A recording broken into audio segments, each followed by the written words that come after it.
একটি গাছ এক টুকরো আশা, সবুজ হোক আমাদের বাসা। আসসালামু আলাইকুম প্রিয় দর্শক শ্রোতা মণ্ডলী, অবস্থান করছি সিলেট জেলার কানাইঘাট উপজেলার ১ নং লক্ষ্মীপ্রসাদ পূর্ব ইউনিয়নের ১ নং ওয়ার্ডের খারাবাল্লা গ্রামে। তো আমি অনুরোধ করছিলাম জাকির হোসেন চৌধুরী সেবা সংগঠনের প্রতিষ্ঠাতা চেয়ারম্যান জনাব জাকির হোসেন চৌধুরী সাহেবকে যে এখানে যদি কিছু বৃক্ষরোপণ গাছ দেওয়া যায়। তো উনি আমার কথাটি সাড়া দিয়েছেন এবং উনি আজকে এখানে কিছু গাছ দিয়েছেন। পরিবেশের ভারসাম্য রক্ষা এবং সবুজ বাংলাদেশ গড়ার পথ হয়ে জাকির হোসেন চৌধুরী সেবা সংগঠনের পক্ষ থেকে বৃক্ষরোপণ কার্যক্রম এখানে চলছে। আমরা প্রত্যেকেই বৃক্ষরোপণ করি এবং আগামী প্রজন্মের জন্য একটি সুস্থ, নিরাপদ এবং সবুজ বাংলাদেশ গড়ার চেষ্টা করি। সঙ্গে এবং সাথেই থাকবেন, বিস্তারিত আপনাদেরকে দেখানোর চেষ্টা করব। গাছ লাগানো শুধু একটি ভালো কাজ নয়, এটি মানুষের জন্য উপকারী একটি সাদাকায়ে জারিয়ার কাজও হতে পারে। জাকির হোসেন চৌধুরী সেবা সংঘের উদ্যোগে খারাবাল্লা পেট্রো বাংলা রোডের পাশে করা হয়েছে বৃক্ষরোপণ। প্রতিদিন অসংখ্য মানুষ চলাচল করেন এই সড়ক দিয়ে, আর পাশেই রয়েছে একটি শিক্ষা প্রতিষ্ঠান।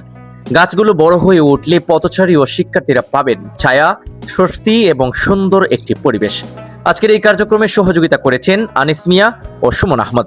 রাসূলুল্লাহ সাল্লাল্লাহু আলাইহি ওয়াসাল্লাম বলেছেন, কোন মুসলিম গাছ লাগালে সেই গাছের ফল বা উপকার থেকে মানুষ কিংবা প্রাণী উপকৃত হলে তা তার জন্য সদকা হিসেবে গণ্য হয়। আসুন, নিজের জন্য নয়, আগামী প্রজন্মের জন্য গাছ লাগাই। একটি গাছ, একটি সুন্দর ভবিষ্যৎ।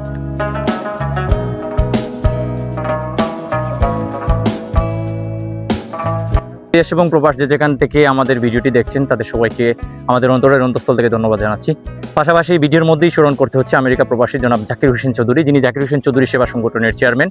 দূর প্রবাসে থাকা সত্ত্বেও জকিগঞ্জ এবং কানাইঘাটের মানুষের জন্য সর্বদা উনি কাজ করে যাচ্ছেন। আজকে জাকির হোসেন চৌধুরী সেবা সংগঠনের উদ্যোগে এখানে বৃক্ষরোপণ কর্মসূচি অনুষ্ঠিত হয়েছে। আমরা প্রায় অনেকগুলো গাছ এখানে উপহার দিয়েছি এবং আপনাদেরকে এই ভিডিওর মাধ্যমে আবারও আহ্বান এবং অনুরোধ জানাতে চাই, প্রিয় কারাবাল্লাবাসী, আপনাদের নিজ দায়িত্ব থেকে একটু কষ্ট করে গাছগুলো যাতে রক্ষা পায় এবং যাতে গাছগুলো গরু, মহিষ বা আদার্স কোনো প্রাণী যাতে ক্ষতি করতে না পারে সেদিকে খেয়াল রাখবেন। আমরা আজকে সময় স্বল্পতার কারণে এখানে নেট দিতে পারছি না, কিছুদিনের ভিতরে এখানে নেটও দেওয়ার চেষ্টা করব, যাতে এই প্রধান একটি সড়ক যেটি আপনার খারাবাল্লা পেট্রোল বাংলা রুট, প্রতিনিয়ত প্রায় 2000 থেকে 3000 মানুষের সমাগম বা যাতায়াত এখানে হয়। এই সময় ব্যস্ততম একটি রুট, এই রুটের সৌন্দর্য বৃদ্ধিতে আমরা সবসময় চেষ্টা করছি এখানে আরো গাছ লাগানোর জন্য।